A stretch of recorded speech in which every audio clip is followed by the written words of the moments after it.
di Pekalongan. Hei, bukan Jogja, bukan Solo, gadis cantik jadi pujaan. Jangan bejat, jangan bodoh, negeri kaya di tanah Papua. Bukan Palembang, bukan Jakarta, ekonomi maju bersama. Jangan timbang, oh tidak beradab.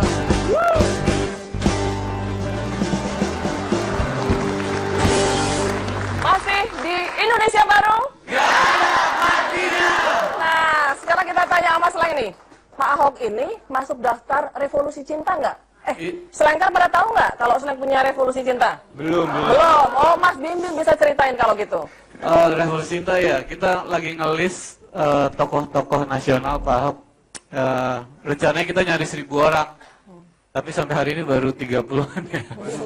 Susah ya, susah. Dan itu orang yang jujur, sederhana, dan punya visi ke depan. Itu salah satunya Pak Ahok. Masuk nih. Dan Sleng ini selektif banget loh, Pak. Karena ada aktivis gitu ya yang sudah terpilih masuk ke dalam daftar, dikeluarin lagi. Karena kenapa? Degradasi. Oh, degradasi ya. Ada yang kena kasus. Itu jadi mudah-mudahan Pak Ahok nggak tetap ada di daftar terus. Nah, selain Pak Ahok ini tadi ya kita udah lihat ya, tegas, berani, bersih. Masih ada karakter lainnya deh. Kita lihat lagi deh VT-nya. Saya bilang rakyat butuh kita, ada bukan minyak babi kayak kita, apa yang dibutuhin Pak. Saya bilang, kalau saya kamu nggak bebas, kamu percaya sama saya. Satu hari nanti rakyat akan pilih kamu untuk membela hak dia ini. Boleh dipasang, asal Anda juga masukkan foto lawan Anda. Yang disetujui, jangan warnanya dikurangin. Tapi udah bisa bikin, kami bisa bikin aturan itu. Nah ini maksudnya terobosan-terobosan ini yang harus KPU Bawaslu pikirin gitu loh.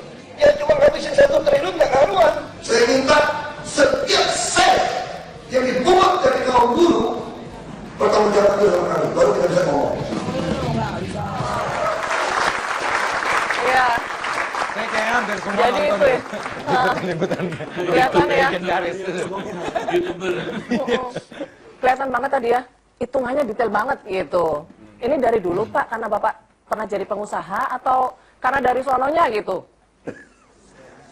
Iya sebetulnya saya mungkin masuk ke politik dalam kemarahan mungkin gitu ya. Saya sebetulnya bukan orang yang suka politik. Saya pun nggak pernah ikut pramuka, apalagi AMPI, KNPI gitu ya. Nah, jadi bapak saya itu, saya sempat frustrasi mau pindah ke Kanada dulu. Karena pabrik saya tutup, berantem sama pejabat. Nah waktu itu saya pikir saya mau gebukin aja yang kurang ajar gitu.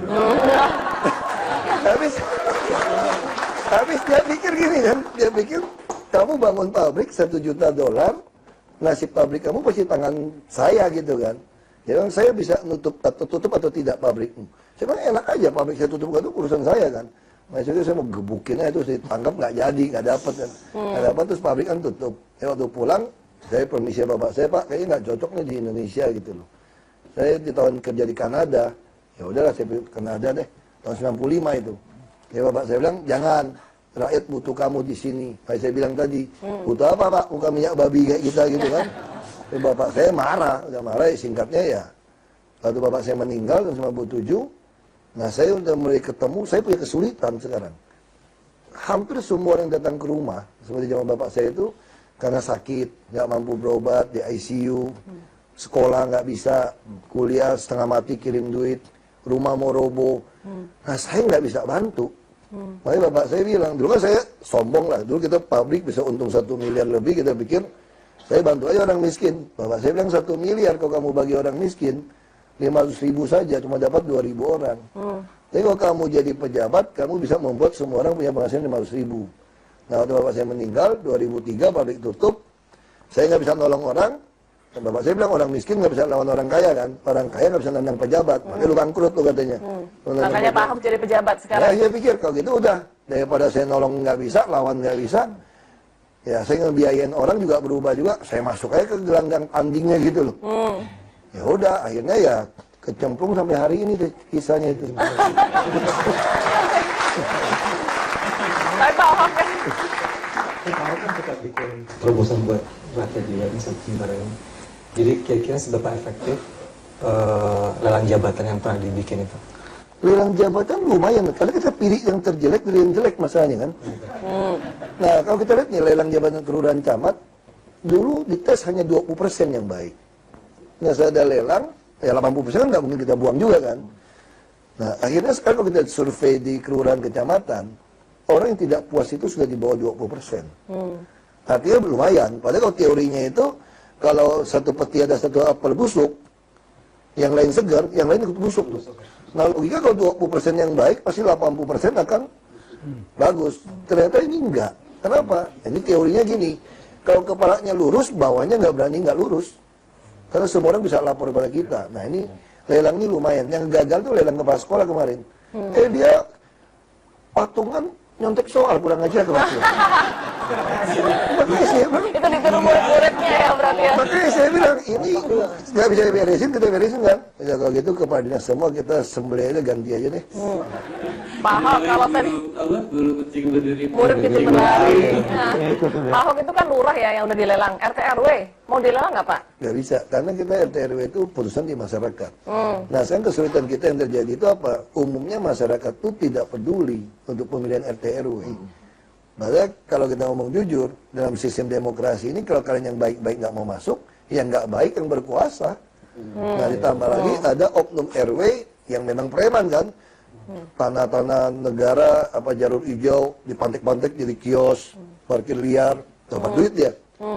Jadi udah benar kaya nggak Pak? jadi menang Karena kita dulu. dengar Bapak pengen memidanakan RT RW yang merugikan rakyat yang bandel-bandel gitu. Iya, kita lagi cari celahnya gimana.